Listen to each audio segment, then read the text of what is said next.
Alrighty. Welcome to the first episode of FGC Philosophy, a show where we talk about fighting games and the way that philosophy plays a role in them. I think something that's really interesting and something that I tend to notice more and more as I get older is the really weird direction tier lists have taken. Way back when, I think before I started actually taking like traditional fighting games seriously, I played an absolute fuck ton of Smash 4, right?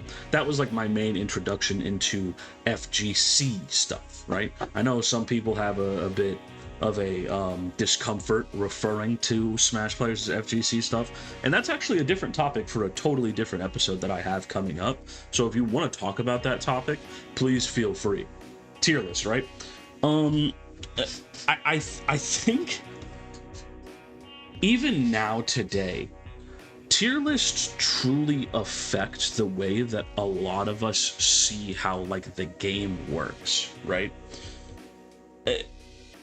Why do they have so much of like a profound effect on so many different people's mentals? Like some people treat tier lists like the next Bible is coming out for their respective game. I think the smartest thing that we have to do, and the reason like we can kind of find the root problem, is we have to go back. We have to go back to older tier lists. We have to look and see what we used to do with tier lists and why they've drastically changed so much in order to be able to really see why people view them in such a different light. And I think you're going to be surprised by the answer of what I have for you. You see, back in the day, tier lists used to be this thing where we, first of all, they used to be way meaner, right? Believe it or not, so I can't believe I actually live in a world where there are members of the FGC that have not seen a tier list with an F tier in it. Of course, this is with the evolution of fighting games as a whole, where they're a lot more refined, there are way more people working on them, and they're way more of a finished product when they come out of the door. Sometimes. But there are definitely characters in older fighting games that are just like unplayable sacks of shit. Like complete garbage. They deserve to be in F tier, right? Like they are dog shit. They may have one cornball ass setup that maybe makes them not like a contender for D tier, but some character like what is it?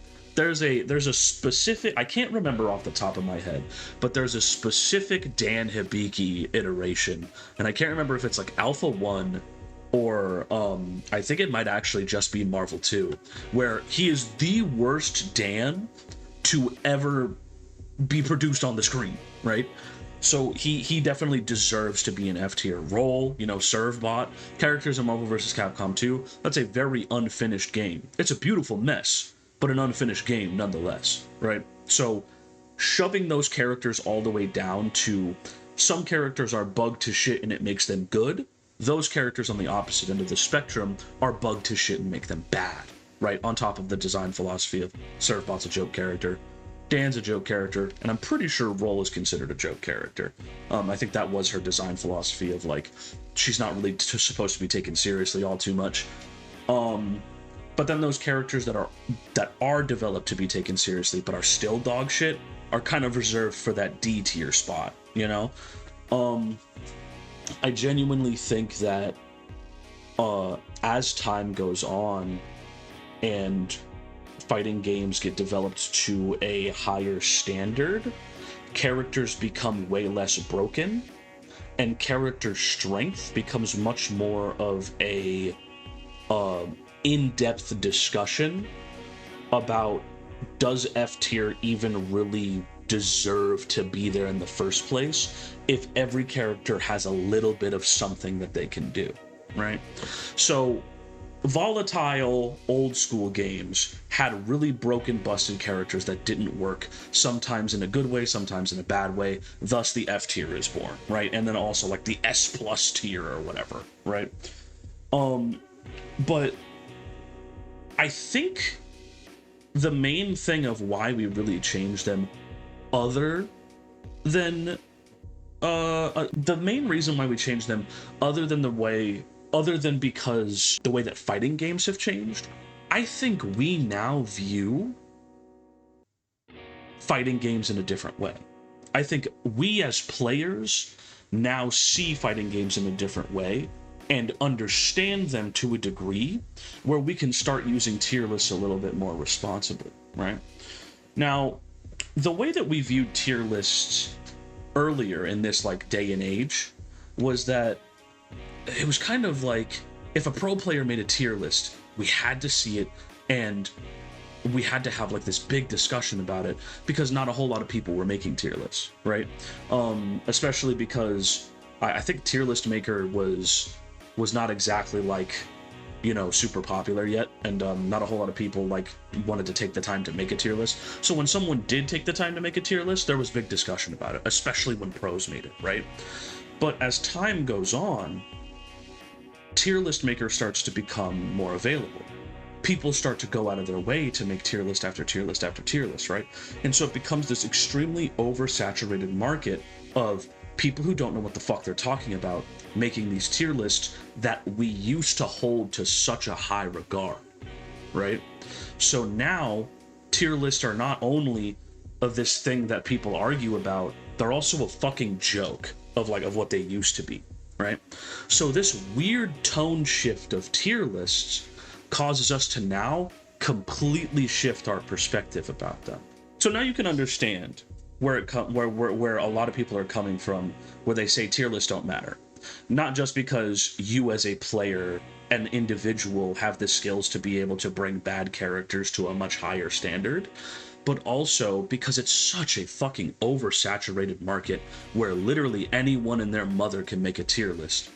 Actually, matter of fact, I literally made a Chaos Code tier list because I couldn't really find a whole lot of resources. So I fucked around with some characters for barely, like a fucking hour each, and made my own tier list based entirely off of assumptions. I'm pretty sure I made, like, Ray, one of, like, the best characters in the game, like, fucking mid-tier, or something like that, right? It's this idea that literally anyone can do it, right? Anyone and their mother can make a tier list, even with just the most basic knowledge and understanding, right? That's why fighting games are so cool, because, like, there's this nuance to it that demands more attention. But unfortunately, because it's so oversaturated, people aren't able to really take tier lists seriously. But I think there is a reason why we should still take tier lists seriously, why they actually do matter, right? I think it's because it's more about organizing thoughts and causing discussion that can cause people to take more of a closer look at characters that are perceived as weak or strong. To kind of go into more detail about that topic, I genuinely think that it's no longer about this is the definitive place where everyone is, and if you disagree with me, you're wrong and stupid. It's now, I kind of think that this is where this character belongs, but I'm not too sure, right? C tier and B tier is where a lot of that discussion takes place, because top 5 sometimes, especially in the modern day, it's pretty inarguable, right? Sometimes that number 5 spot will always forever be the most discussed thing of, like, I don't know, is Akuma or Ken in the top 5 spot? I can never tell who's better, Akuma or Ken. Discussions like that, where there's this little gap of power between the two of them, and only very minute details set them apart. So it's very difficult for characters to fight for that number 5 spot. But a lot of tension comes from like the C tiers and B tiers, right? Because there's not really F tiers and D tiers anymore, because character strength is so prominent in these modern games. So I think that it causes someone to go, this, in my personal opinion, is where this character is. Let's have a discussion about it. And then you could actually change somebody's mind now. Back in the day, in these older tier lists, it's Leffen made a tier list saying that Happy Chaos is the shittiest character in the game, and he's been playing Happy Chaos since the game came out. So if you disagree with him, you're stinky and stupid, right? But nowadays it's more of, like, pros are way more willing to have a discussion about their tier lists, and way more willing to change their mind, I should say, pros have always been willing to discuss about their tier list, but at the same time, not a whole lot of changing someone's mind was in play. Now that tier lists have like this, like are less valued, I should say, and the overall like definitive proof of like a character's strength, I believe that it has left more of a discussion to be opened with pros and with casuals alike. And that's why I think that tier lists are so important. They are now literally just there to start a dialogue about characters and perceived strength. And I think that's super important. Tell me what you guys think. Do you guys think that tier lists don't really matter? Or do you believe that tier lists should actually be held to a higher standard because these pro players and casuals have such a stark difference that there should be some type of immediate standard to look upon for character strength, right?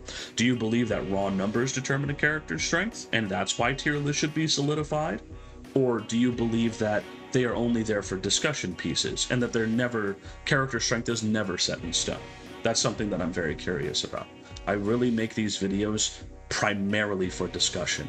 Please, if you disagree with me or if you do agree with me, talk amongst yourselves and please talk with me. I make it my mission to also reply to as many comments as I possibly can to have these types of discussions.